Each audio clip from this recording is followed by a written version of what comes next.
గరికపాటిపై యుద్ధం ప్రకటించిన ప్రపంచ యాత్రికుడు. ముందుగా నేను మాట్లాడాలనుకుంటున్నది ఏంటంటే, గరికపాటి గరికపాటి కుక్క, దరిద్రపు కుక్క, గరికపాటి గారు. ఆయనకు ఒక రెస్పెక్ట్ ఉంది. ఆ రెస్పెక్ట్ ఇవ్వడం నేర్చుకో. పెద్దోళ్ళకి రెస్పెక్ట్ ఇవ్వడం నేర్చుకో. నువ్వు ఇష్టం వచ్చినట్టు అమ్మలను అయ్యలను తిట్టినట్టు కాదు.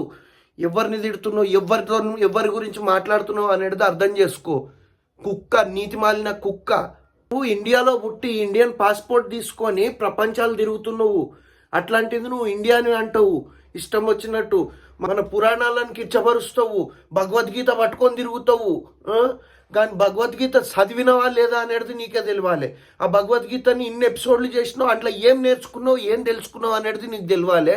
అసలు నువ్వు ఒక శివలింగం దగ్గరికి పోయి దండం పెట్టుకునేటప్పుడు చెప్పులు వేసుకొని దండం పెట్టుకుంటావు. నీ అంత నీతి మాలిన కుక్క, నీ అంత దరిద్రుడు ఎవడు లేడు. అసలు నువ్వు ఎట్లా పుట్టినవో కూడా తెలియదు. అసలు నువ్వు పోయి ఆడ యుఎస్లో నువ్వు అలా ఇలా పైఖానాలు కడిగినా అని అంటావు కదా. పైఖానాలు కడిగి వాళ్ళ మూత్రాలు నువ్వు తాగినావు. అది నువ్వు తాగినావు కాబట్టి ఆడనే నీ డంప్ అయిపోయింది. ఆ పైఖానాలలోనే నీ బ్రెయిన్ అనేది డంప్ అయిపోయింది. దరిద్రుడా, ఆయన నానే అంత మనిషి అయినవారా నువ్వు? ఆయన నానే అంత మొగోడు అయిపోయినవారా నువ్వు?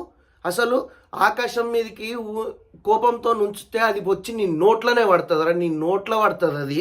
తర్వాత పోయి మళ్ళీ అదే యుఎస్లో మంది ఉచ్చతో కడుక్కోవాలరా ముఖాన్ని, నోరుని. దరిద్రుడా, నువ్వు ఆయననంటవేమ్రా? నువ్వు ఇంకా ఇంకా ఇంకా ఇంకా ఈ టాపిక్కి ఇంకా ఆజ్యం పోస్తున్నావు, నిప్పుని రాజేస్తున్నావు, ఇంకా ఎక్కువ నిప్పుని పెంచుతున్నావు. కబడ్దార్ కొడక, నిన్ను ఎట్టి పరిస్థితిలో కూడా ఇండియాకి ఎట్లా రప్పియాలనో అట్లా రప్పిస్తారు మనోళ్ళు.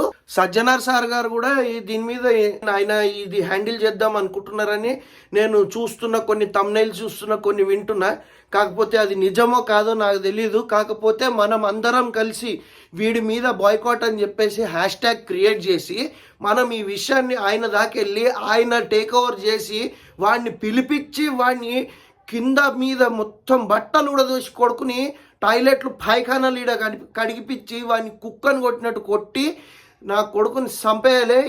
ఎట్లా దిశ కేసులో మనం చూసినాం ఇంతకుముందు ఎన్కౌంటర్. అండ్ ఈ ఇమ్మడి రవిని కూడా చూసినాము. అట్లాంటిది కాదు, అంతకంటే ఘోరమైన సావు వీనికి ఇవ్వాలి.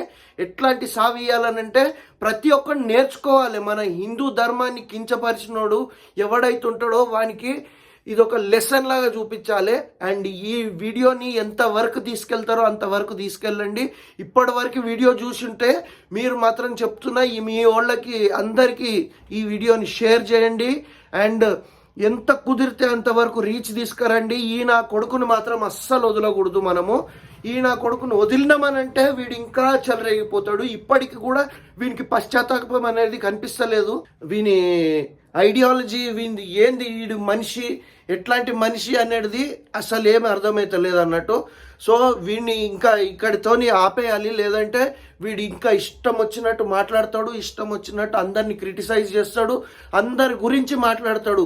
ఎవరి గురించి మాట్లాడినా కూడా ఫస్ట్ వాని వ్యక్తిగతంగా, అరే అన్వేష్గా ఎప్పుడైనా చూడు, వ్యక్తిగతంగా ఒక మనిషితో పోరాడు. అంతేగాని వాడి కుటుంబస్తులను తీసుకొని రావడానికి, నీ కుటుంబస్తులను తీసుకురావడానికి ఎంతసేపు పట్టదు. కానీ అందరూ ఎడ్యుకేటెడ్ ఉన్నారు, అందరికీ తెలుసు జ్ఞానం అనేది. నీకు అది లేదు. ఆ జ్ఞానం అనేది నీకు ఆ పైకానాలలోనే డంప్ అయిపోయింది. నీ బ్రెయిన్ అనేది అక్కడనే డంప్ అయిపోయింది. ఈడియట్ బాస్టర్డ్, నిన్ను బాస్టర్డ్. నువ్వు ఇంకా వీడిని ఎంత శిక్షించినా కూడా తక్కువే అన్నట్టు ఉంటుంది. వీనికి వీలైనంత త్వరలో యాజ్ సూన్ యాజ్ పాసిబుల్ వీనికి శిక్ష పడాలి. అండ్ మనందరం స్టాండ్ తీసుకుందాం. అండ్ క్రియేటర్స్ అందరికీ నేను చెప్తున్నా, నేను చిన్న క్రియేటర్ని, నాకు 60-70 వ్యూల కంటే ఎక్కువ రావు. నా పాత వీడియోలు చూసినా కూడా మీరు చూసుకోవచ్చు. కాకపోతే నేను చెప్తున్నా, నా వంతు ప్రయత్నం నేను చేస్తున్నా. అండ్ ఇట్లాగే మన క్రియేటర్స్ అందరికీ చెప్తున్నా నేను ఏంటంటే, అందరూ ఈ ఇష్యూని ఫైండ్ అవుట్ చేయాలి. మనం ఈ ఇష్యూని రెక్టిఫై అయ్యేదాకా మనము వదలకూడదు. ఈ నా కొడుకు ఆ బెట్టింగ్ యాప్ల మీద వాటి మీద పడి చేసినంత ఈజీ అనుకుంటుండు ఈ ఇష్యూ అనేది. ఆ బెట్టింగ్ యాప్లు వీటి మీద ఏం జరిగింది అనేది కాదు. కానీ అసలు వీడు క్రియేట్ చేసిన ఇష్యూ చిన్నది కాదు, ఎంత పెద్దది అనేది మీ అందరికీ తెలుసు. సో ప్రతి ఒక్క క్రియేటర్ స్టాండ్ తీసుకొని వీడిని ఇండియాకి వీడి పాస్పోర్ట్ సీజ్ అయ్యి వీడిని ఇండియాకి రప్పించి వీడిని ఇక్కడ చెప్పు దెబ్బలు చిప్పకూడు తినిపించేసి అదే మలమూత్రం మధ్యలో వీడిని సాగు చూడాలి అందరము. ఇదంతా మనం అందరం కలిసి పోరాడితేనే జరుగుతుంది, లేదంటే ఈ కుక్క ఇంత ఆగదు ఇంకా. సో మనందరం కలిసి కట్టుగా వీడిని ఎదుర్కొని వీడిని పిలిపించి వీడిని ఇక్కడ రప్పించి వీడిని శిక్షించాలి. అందులో మన అందరి చెయ్యి ఉండాలి. సో హ్యాష్ ట్యాగ్ అయితే క్రియేట్ చేయండి అందరూ. బాయ్కాట్ అన్వేష్ అని చెప్పేసి హ్యాష్ ట్యాగ్ అయితే క్రియేట్ చేయండి. నేను చేస్తున్నా, అండ్ మీరు కూడా చేయండి.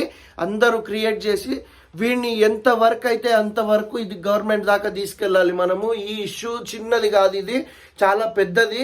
వీడు ఇంకా పెద్దది చేస్తున్నాడు. వీడే కావాలని వీడు ఇంకా చేస్తున్నాడు. సో దీన్ని మనం అస్సలు టాలరేట్ చేయకూడదు. సో అందరు గుర్తుపెట్టుకోండి. ఈ వీడియో ఇంతవరకు చూస్తుంటే లైక్ చేయి, షేర్ చేయి. సబ్స్క్రైబ్ చేసినా చేయకపోయినా పర్వాలేదు, లైక్ చేయి, షేర్ చేయి, నీకు చెప్తున్నా.